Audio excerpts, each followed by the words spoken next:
सुंबल उस घर में एक ही ख्वाब लेकर आती है कि रज़ा और रज़ा के घर पर उसने राज करना है, लेकिन जब तक रज़ा पूरी तरह से उसकी मुट्ठी में नहीं आ जाता तब तक उसे मदीहा और उसकी मामा की हर बात माननी पड़ेगी। वो अच्छी तरह जानती है कि मदीहा जो चाहती है वो करके दिखाती है, इसलिए वो किसी सूरत ये नहीं चाहती कि वो मदीहा की नज़रों से गिरे।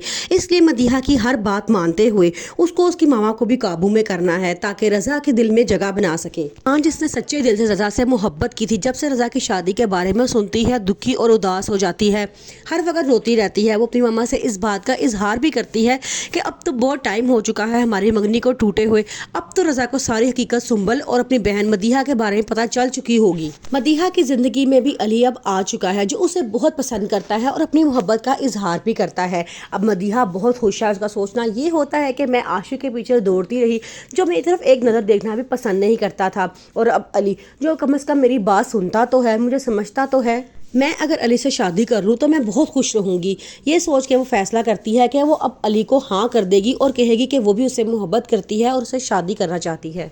दूसरी तरफ सुंबल जो किसी तरह से ये नहीं चाहती कि मदीहा और उसकी मामा उसके ऊपर हुक्म चलाएं, लेकिन फ़िलहाल वो खामोश है क्योंकि वो चाहती है कि जब तक रज़ा पूरी तरह से उसकी मुट्ठी में नहीं आ जाता तब तक वो उनकी बात माने। उसके बाद वो इन सबको साइड पे लगा देगी क्योंकि वो अपनी ज़िंदगी अपनी मर्ज़ी से जीना चाहती है।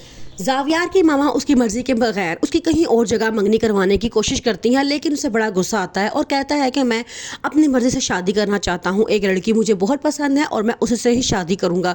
वो गुस्से में आके मंगनी तोड़ देता है। उसकी मामा को बड़ा गुस्सा आता है और कहती है कि ठीक है, अगर तुमने मंगनी तोड़ी तो कभी आग के बाद मुझे मत बुलाना। वो कहता है ठीक है, लेकिन अपनी ज़िंदगी में अपनी मर्ज़ी से गुजारूँगा।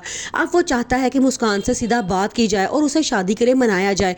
वो मुस्कान से कहता है कि मैं तुम्हें बहुत पसंद करता हूँ और से शादी करना चाहता हूँ। मुस्कान कहती है कि फिलहाल मैं किसी रिलेशनशिप में बनने के लिए तैयार नहीं हूँ। जब से मुस्कान को पता चलता है कि शाहवेज की शादी हो चुकी है वो बहुत रोती है, यहाँ तक कि तबीयत खराब हो जाती है और उसे अस्पताल पहुंचाया जाता है। शाहवेज को जब पता चलता है कि मुस्कान अस्पताल में एडमिट है तो वो रोता हुआ वहां पहुंच जाता है। मुस्कान उसे कहती है तुम तो कहे थे कि मेरे अलावा तुम्हारी जिंदगी में कोई आ ही नहीं सकता, फिर तुमने कैसे शादी कर ली सुंबल से। ये बात सुन के वो खामोश हो जाता है और वापस आ जाता है। रज़ा की मामा अब बहुत परेशान है। वो मदीहा से कहती है मैं कभी भी नहीं चाहती थी कि सुंबल इस घर की बहू बने, लेकिन तुम्हारी जिद थी और तुम्हारी जिद के आगे मुझे खामोश होना पड़ा, लेकिन अब वो लड़की मुझे से मेरा बेटा छीन लेगी। आगे से मदीहा कहती है कि ऐसी कोई बात नहीं है। के पास जाती है तो मदीहा उसे कोई बात नहीं कर रही होती। वो उसे पूछती है क्या बात है, तुम्हारा मूड मुझे ऑफ लग रहा है। तो वो कहती है कि तुम बहुत बदल गई हो। आगे से सुंबल कहती है कि मेरी कौन सी बात पे तुम्हें ऐसे लगा कि मैं बदल गई हूँ। तो वो कहती है कि तुमने शादी पे मेरा दिया हुआ सूट क्यों नहीं पहना। तो वो फिर उसे तस्वीर निकाल कर दिखाती है और कहती है कि बिल्कुल शादी वाले दिन जब मैंने तुम्हारा सूट ट्राई किया तो वो मुझे बहुत ज्यादा खुला था, इसलिए वो मैं पहन नहीं सकती थी। तो ये वाला सूट मेरा बिल्कुल रेडी था, मैंने एंड टाइम पे ये वाला सूट पहन लिया, इसमें ऐसी कौन सी बड़ी बात है।